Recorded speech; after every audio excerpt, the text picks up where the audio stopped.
В Национальном музее Таджикистана открылась выставка «Никто не забыт, ничто не забыто». На ней представлено более 100 различных экспонатов.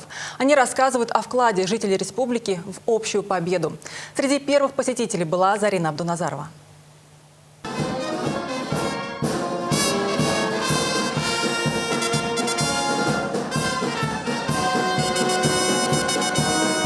День Победы, журавли и марш славянки. У входа в музей всех встречает оркестр. Звучат всем известные песни о войне и победе. Над выставкой работали два музея – Национальный Таджикистана и политической истории Санкт-Петербурга. Все экспонаты из их фондов. Картины, фото, документы, предметы быта. Пусть экспозиция небольшая, все уместилось в один зал. Но как много могут рассказать эти экспонаты. И не только об истории тех лет, но и о чувствах и сплоченности людей. Больше десятка картин художников Таджикистана, две из которых написаны во время Великой Отечественной. В том числе «Прощание отца с семьей», «Встреча Победы» и «Ожидания героев».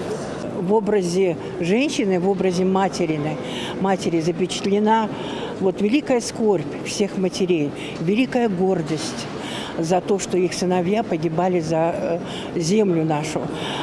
Вот эта картина, о которой я говорю, это речь идет о матери Туйчи Джигидова, герой Советского Союза, который повторил подвиг Александра Матросова. И есть фильм о ней документальный, но как выписана она здесь и представленной работе. Портреты участников битвы за Ленинград, личные вещи солдат и офицеров, каски, награды и даже боевой пистолет.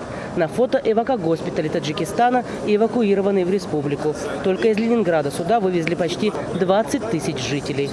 Больше всего, наверное, запомнился экспонат. Это два документа, рассказывающих о расположении секретных объектов военных на территории Таджикской СССР. Эти документы только 10 лет назад с них был снят гриф «Секретно». То есть их никто и нигде не видел. Цель проекта – сохранить память и привлечь внимание молодежи к истории. Что они чтили память погибших отцов и дедов, которые нам обеспечивали достойную прекрасную жизнь. Выставка приехала из Санкт-Петербурга. В городе на Неве ее открыли 26 января, в день снятия блокады. Зарина Абдуназарова, Бахтувар Бахрулзода, Мир 24.